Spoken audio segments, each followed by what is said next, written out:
Il a chahumassé. Alors coucou les triches, j'espère que vous allez bien. Donc aujourd'hui j'avais envie de filmer dans un environnement un peu plus confortable que d'habitude parce que il faut avouer qu'il fait beau et que c'est dommage de s'enfermer pour filmer des vidéos. Donc je me suis dit que j'allais vous partager, vous faire voir ce joli paysage. Je ne sais pas si c'est un très joli paysage, mais en tout cas il fait beau, voilà, bref. Je vais continuer la vidéo sur le mariage parce que j'en étais à la cérémonie traditionnelle et de toute façon la chambre est trop comment on dit, bruyante, donc j'espère qu'avec le vent ça ira en fait. Donc je vous expliquais qu'il fallait que je porte le shiromuku, que mon papa et mon petit frère pourraient être présents et que ma maman du côté de Mohi, donc c'est pas ma maman, c'est la maman de Mohi, ma belle-mère, voilà c'est ça, je cherchais ce mot là, excusez-moi. Donc mes beaux-parents étaient là, mon beau-frère était là et la femme de mon beau-frère était également présente. Quelque chose dont je me souviens que je suis passée par toute la partie essayage de shiromuku, machin bazar, encore une fois c'était des couches et des couches de kimono.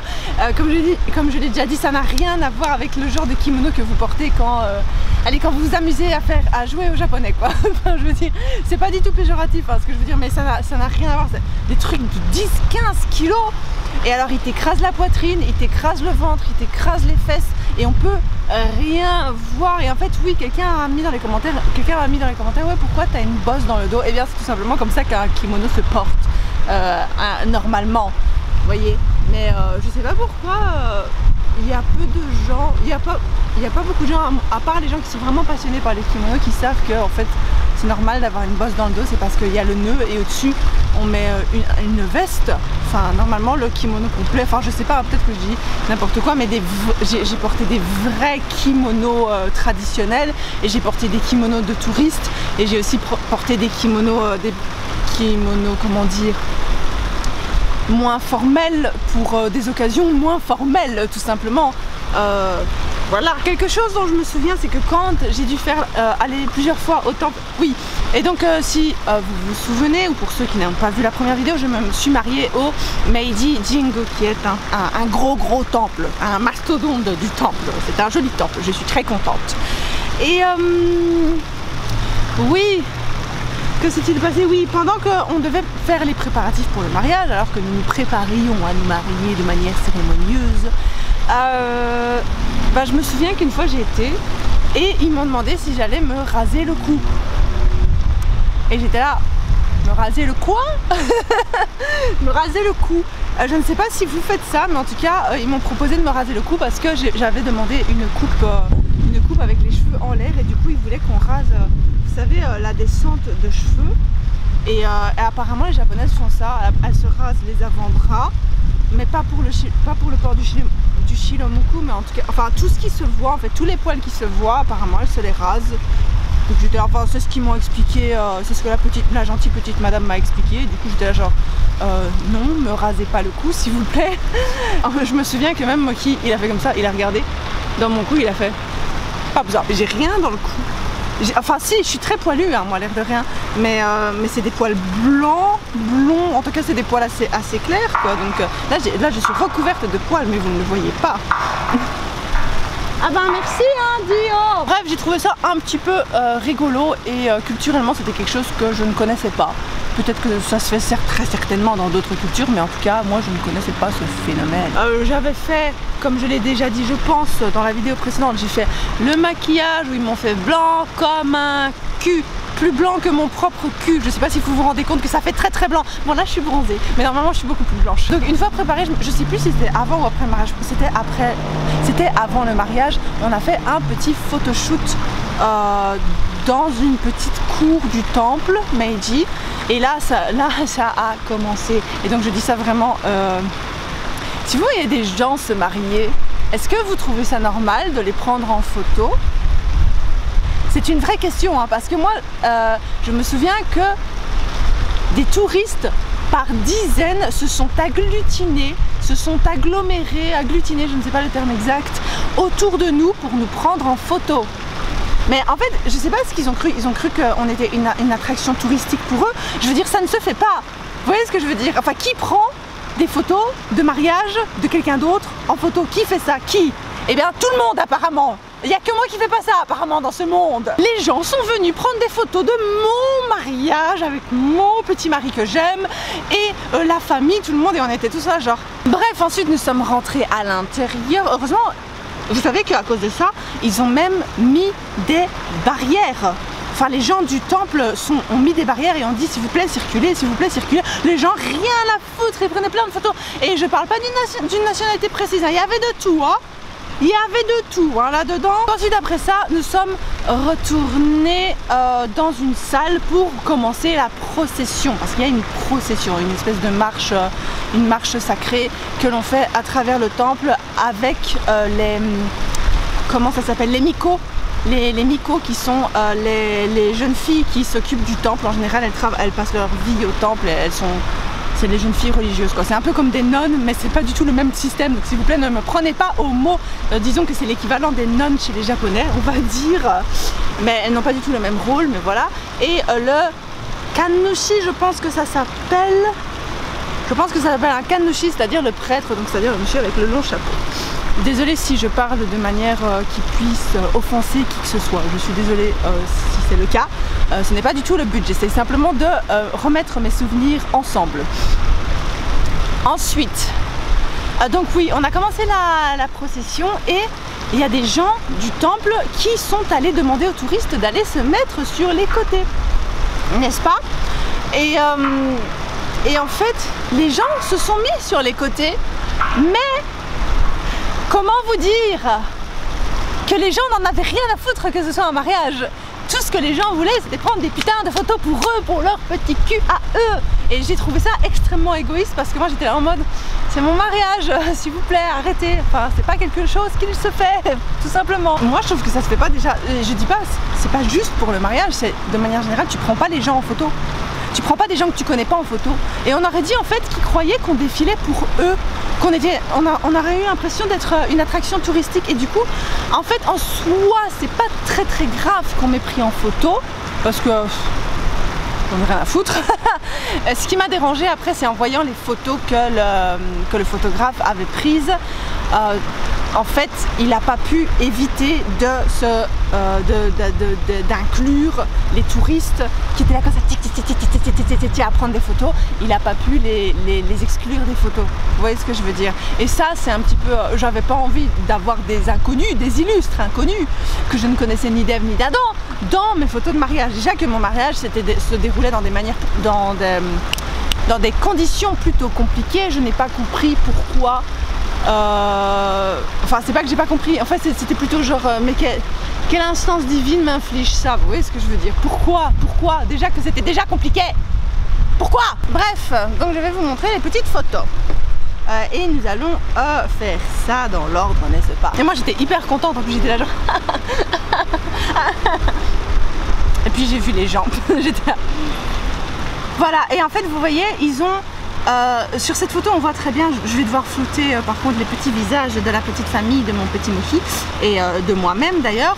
En fait vous voyez que les gens ils ont poussé les gens sur les côtés. En fait ils ont demandé, ils ont fait excusez-moi, excusez-nous. Je sais plus ce qu'ils ont dit exactement parce que je vous avoue que j'écoutais pas, j'étais un peu déconcentrée et je ne m'attendais pas à ce que les gens soient irrespectueux à ce point là.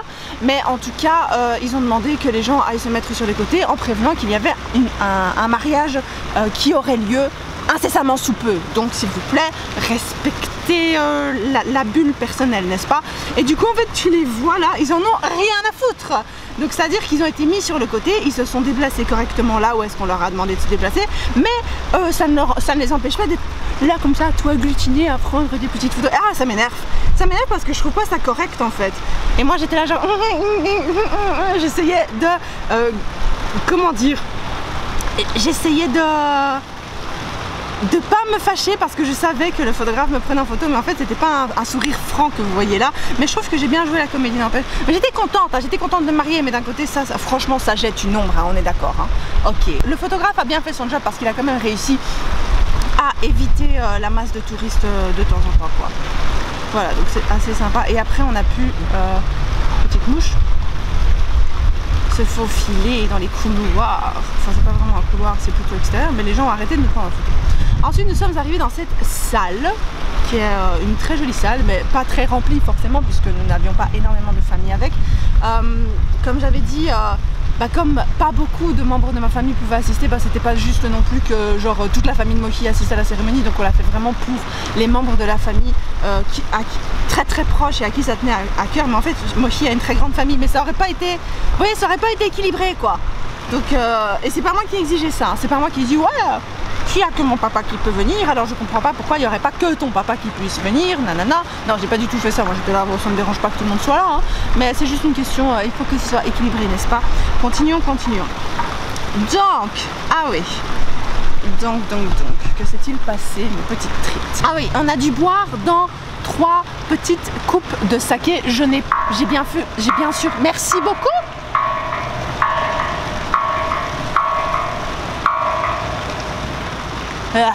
J'ai bien sûr fait semblant de boire parce que moi je suis saoule avec un verre d'eau et donc je n'aurais pas voulu être pétée à mon propre mariage, n'est-ce pas?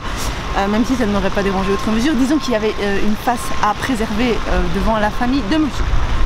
Et peut-être devant mon papa aussi, mais c'est différent. Donc les petites coupes, comment ça se passe?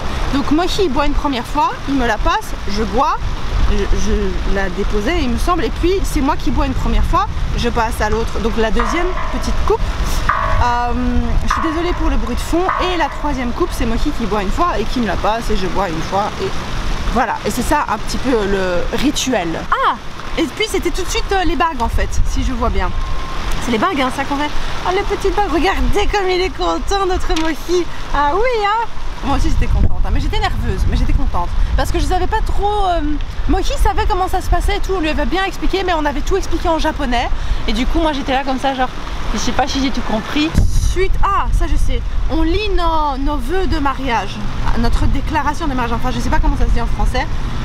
Mais en fait c'est l'homme qui lit, et après c'était juste à moi de dire oui, moi en tant que femme, Zoé débarque, accepte comme époux. Enfin je devais juste dire mon nom en fait, je devais juste dire femme Zoé avec mon nom de famille quoi, tout simplement. Mais sinon c'était lui qui lisait le petit papyrus ici présent. Oh et ça c'était compliqué, ça c'était compliqué, il fallait faire une espèce de petite danse, je pense que ça s'appelait les tamaguchi, les tamaguchi, non tamaguchi, parce que je me souviens, je me disais qu'est-ce que ça a à voir avec des brochettes, parce que ça s'écrivait avec le cantif de brochettes, et j'étais là, mais ce ne sont pas des brochettes, ce sont tout simplement des branches d'arbres.